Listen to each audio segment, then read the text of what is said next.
আপনার এই উপহারটা পাই আমি খুব খুশি হয়েছি। দেখো ইলিশ মাছ পাও কিনা। ইলিশ মাছের যে দাম। আব্বা, তোমার সাধ্যের মধ্যে যা পাইবা তাই আনি।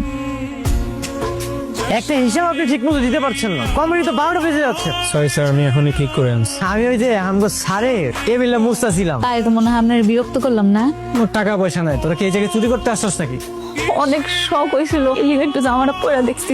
আপনার শোন না, তোদেরকে 1 মিনিট সময় দিলাম, ড্রেস চেঞ্জ করে এখান থেকে বের হয়ে যাবি। তুমি মাফ করে দাও। তুমি এতবার করে মানা করছিল, তারপরে তোমার জোর করে নিয়ে আসছি। তোর ম্যানেজার কোথায়? কল হিম নাও। নাও মিন্স নাও। তোর চাকরি কিভাবে থাকে আমি সেটাই দেখব। প্লিজ স্যার, ম্যানেজারকে ডাকবেন স্যার, আমার চাকরিটা চলে যাবে স্যার। আমার ওয়াইফ যে ড্রেসটা পছন্দ করেছিল সেটা প্যাক কর। ও মা গো, কত বড় মাছ আনছে! এত বড় মাছ কই পাইছো? ওই বাজারে দেখছিলাম সস্তা মাছ তো, তাই ভাবলাম যে লয়ে আসি। আমার মাথা ধার দিয়ে কথা দাও। তুমি আমার লগে আর কোনোদিন দাঁত দেনা করবা না? ঠিক আছে, আমি কোনোদিন ধার দেনা করবো না। ভাবি তো অফিস চলে এসছে। ভাবি কি বলিস? কি বলিস? এত ভাবার চিন্তা নেই, ড্রেসটা চেঞ্জ করতে হবে। কিভাবে কাজ করলাম? হ্যাঁ, প্রতিদিন একই কথা বলতে হয়, কাজই তো হচ্ছে না। চাপ। আমরা গরিব মানুষ, আমগো তো ভুল ত্রুটি হইতেই পারে। আপনি একটু সুন্দর করে বুঝায় কোন। 500 টাকা? এত টাকা তুমি কই পাইছো? তুমি যে আমার বিয়ার সময় হাড়টা দিছিলা, হেডা আমি বেচা দিছি পাশের বাসার ভাবির কাছে। অনেক শখ করে দিয়েছি, ওটা তুমি আবার ফেরত নিয়ে আসো। এমন করো না, রাগ করো না।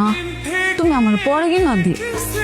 না যেটা খুশি সেটা করো। 50,000 টাকা কিসে লাগবো? কোনো সমস্যা?